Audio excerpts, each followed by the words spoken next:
Hey all, your boy AMJ here, and thank you for watching our channel, Lord in Armor. Really appreciate when you guys subscribe, and I also love it when you hit the thumbs up button, but mostly I like when you guys leave comments. Be sure to leave comments, and it gives me an opportunity to reply, and it gives me an opportunity to hear what you guys think about the things that come out of my mouth, because just because it's coming out of my mouth don't mean it's right.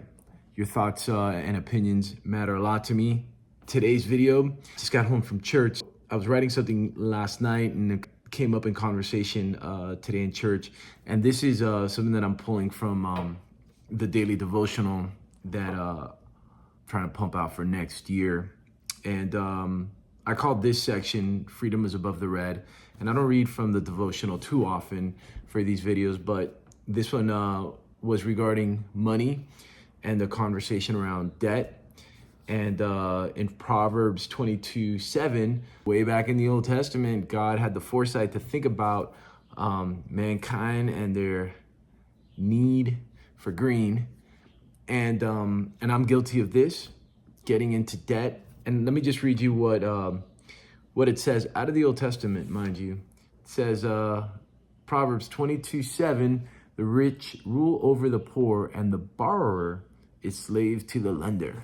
And I don't know about you, but in my house, we talk about money all the time. I know there's generations and families that never discuss money. You're not allowed to talk about money. It was rude to talk about money. But in my house, we talk about money. Why? Well, because I've spent a lot of time without it. And I want to ensure that my wife, Rebecca, and my son, Enzo, and our little boy to come are okay with talking about money, having questions, and learning the ebbs and flows of money and how to make money really work for you. And most importantly, if there's the one thing, because this has killed us and so many Americans, is don't get into debt. Don't get into debt. And the Bible is talking to us about that way early on. And this, they said, I believe, came from King Solomon. And King Solomon is about 10 centuries before Christ, right? 1,000 years before Jesus even got here, God is talking to us about debt.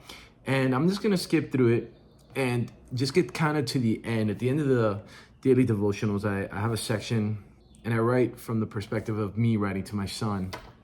So at the end of every section that I'm working on, I have what I call my tip from dad.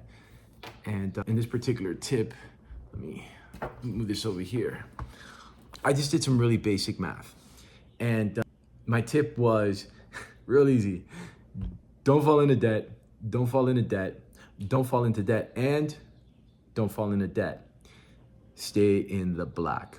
And I talk about the black and the red previously in there. But as you scroll down, tip from dad, I talk about don't get into debt. And then I just do this basic math for him. And as of today, or yesterday, 2024, the average American owes about $6,500 in credit card debt. Now, I found that number to be a little low, but I decided to roll with it. You have $6,500 of credit card debt. And of that, you're paying the average interest rate on a credit card is 28.15%. I took the $6,500, I multiplied that times 28.15%, and it comes out to $1,829 of interest only for 1 year.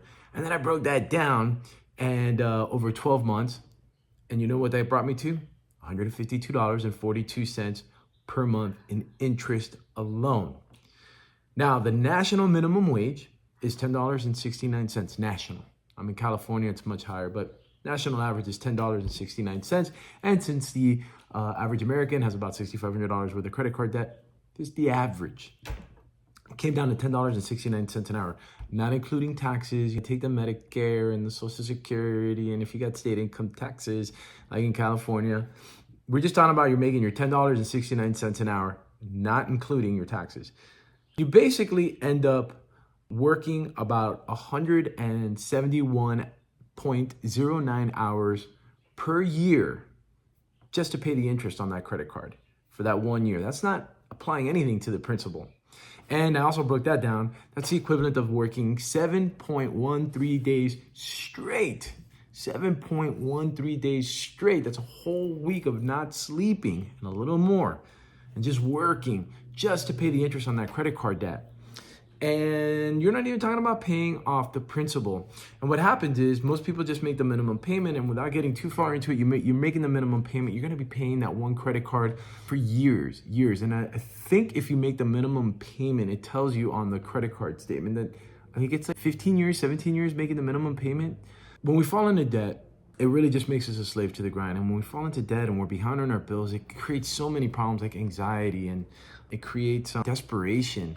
And that's when people start getting into trouble, right? They start making poor decisions, or they start looking at opportunities to make fast money. They gamble. They put their fortune, all their eggs into one basket. Crypto, nothing wrong with investing in crypto, but not diversifying is a problem. Whole other conversation. They put it all in and they're waiting for that big home run that's going to come out and solve all their problems. It makes people do evil things. It makes people do things that they wouldn't necessarily do if they weren't under pressure. And the Bible early on just lets us know, hey, debt is not a really good thing. You don't want to fall into debt because you fall into what they basically call a slave to the lender. If you're paying off a Chase card, Discover card, Citibank card, American Express card, you are slave to that unless you're paying it off every month. Another conversation. If you're paying off the same bill month after month, and it seems like you're paying the same credit card year after year, something that you bought 10 years ago, if you're still paying that off, you're a slave to that item. And I like talking about money around the household, especially now that my kid is oldest is going to be 14 soon, and we're talking about college. The United States, the American system is basically, they want us to get into debt. It's really easy and accessible to fall into debt at an early age. So, for example, an 18-year-old kid, right? Yesterday you were 17, today you turned 18, right? If an 18-year-old kid who has no debt, maybe making minimum wage, let's say he's got a job, comes to me, I'm in the mortgage business, and says, hey, Andy, I want to take out a loan so that I can buy an investment property, right? Sounds good. It's going to be really hard for me to qualify a kid who's making minimum wage, who's never had a credit card, who has no credit history, maybe has a little bit of money for the down payment. It's going to be really challenging for me to qualify that kid. They make it hard. But that kid on his first day of turning 18, he's going to go to the mailbox, and in the mailbox, there's going to be a stack of credit card applications. And these applications, they're going to qualify him for $500, $1,500, a couple $1,000, and they immediately get targeted. Our kids get targeted to fall into debt. And that debt, you just end up getting in this vicious cycle of accruing more debt. And you got to spend more time working, and possibly, and most of the time, working on the things that you don't want to be working on. And that's really the crime, right? Because you got a credit card to go buy some clothes, but now you're doing the minimum wage job, and you got to work extra hours rather than maybe being at home studying or putting your business plan together, watching YouTube videos, getting creative, following your goals or your dreams, because now you have this attachment to this debt, and you're being told, hey, you better pay it, and you become a slave to that debt. I know that sometimes money for most of us isn't always there when we need it, and a credit card, like my abuelito used to say, in case of emergency, just in case, and it would be like in a cabinet somewhere, not in his wallet. It was an emergency tool. And so many of us now, especially in today's society, we live with credit cards in our wallets. I mean, I know I have mine. I carry, basically, this is my business card.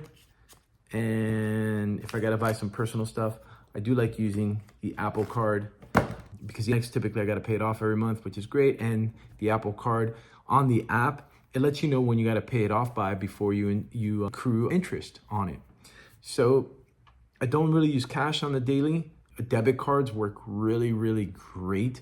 I personally would probably start converting in the future just to a credit card or a debit card type of personal transaction method. But I do run a lot of my business through my Amex, and that's just the way I've been doing it for some time, but I do pay it off. It's really liberating. I know what it's like to have $100,000 worth of credit card debt and be paying 24, 28, 29.99% interest on them. It is painful. And when I started making money, it was super painful to pick up a check for 10, 20, 30, 40, $50,000. Had a week that I remember where I made $75,000. Rebecca and I did. We made $75,000 this one week, and it took $60,000 and paid off credit card debt. It sucked, but took a lot of weight off. And that's my speech for the day. Lord and Armor, our gear's coming out. LordandArmor.com. You're helping me manifest my dreams. I've been praying about doing this for a long time. Rebecca and I and Enzo are super grateful for all the love and support. Thank you for watching our videos. Please leave comments. Please watch. Be positive. Watch your spending. And if you have any tips, especially financial tips on this subject, please leave a comment. I'd love to hear what you have to say. And don't forget to hit the subscribe button and give us a thumbs up. You know who loves you, baby. Your boy, AMJ. God bless you guys.